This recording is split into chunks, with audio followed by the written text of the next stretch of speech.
sababu ya ile vita unavyopigwa, ni kwa sababu ya ile maneno unaosikia, ni kwa sababu ya ile vifungo ambayo umefungwa.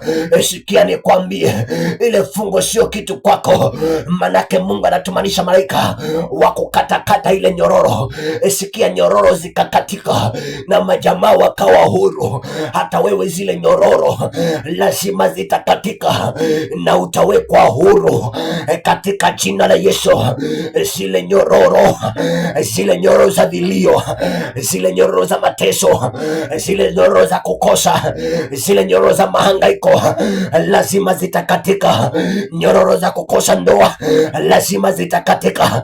Sijui ninasema na nani, sijui ninaongea na nani, sijui ninanena na nani, lakini usiku wa leo kuna mtu mmoja anapokea neema, kuna mtu mmoja anapokea kibali, kuna mtu mmoja anapokea tunda nzuri katika jina la Yesu. I came to prophesy. Wewe unaitazama kwenye mtandao, I came to prophesy.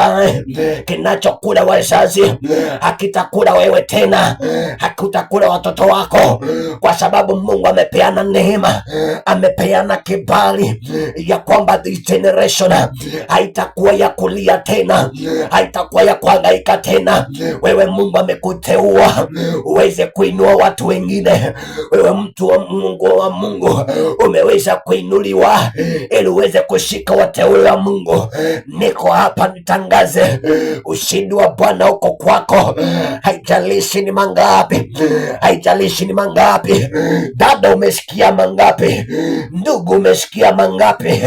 Isikukufisha moyo, kwa sababu kibali cha Bwana kiko juu ya kwako na lazima utainuka. Neno la Mungu nasema kwamba inuka uangaze, inuka uangaze. Ewe mama inuka, ewe mzee inuka, ewe mtoto inuka, inuka uangaze, maana muujiza imefika. Inuka uangaze, maana Bwana amekutazama.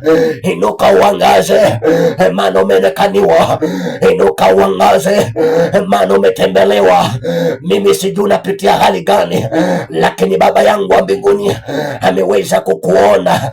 Wale ambao wanajaribu kuinda maisha yako, hawataki uombe, hawataki uimbe, hawataki umwabudu Bwana, nimekuja nikwambie, the word of God said that now you can loud your voice unto the Lord, ya kwamba raise the voice unto the Lord. Yeye aona 20 anasema kwamba na tupaze sauti zetu, tupaze sauti zetu. Tunapaza sauti tukimlilia Bwana, tunapaza sauti tukihitaji nguvu.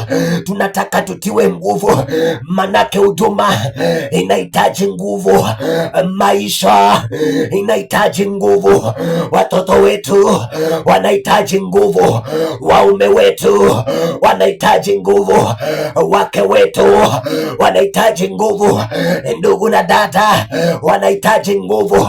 Hata kama wanakupinga, hata kama wanakupiga vita, wanahitaji nguvu. Wewe watie moyo ya kwamba Mungu wa Israeli anawatazama, Mungu wa Israeli anawapenda. Niko hapa nikwambie usiku wa leo, neema ya Bwana ikawe juu yako, kibali cha Bwana kikakuguse. Kuna watu wamefikiwa kwa jina la Yesu.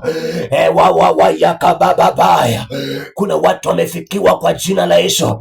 Unajua injili za siku hizi watu wanaziogopa, kwa sababu injili ya siku hizi imechanganywa na propaganda mingi.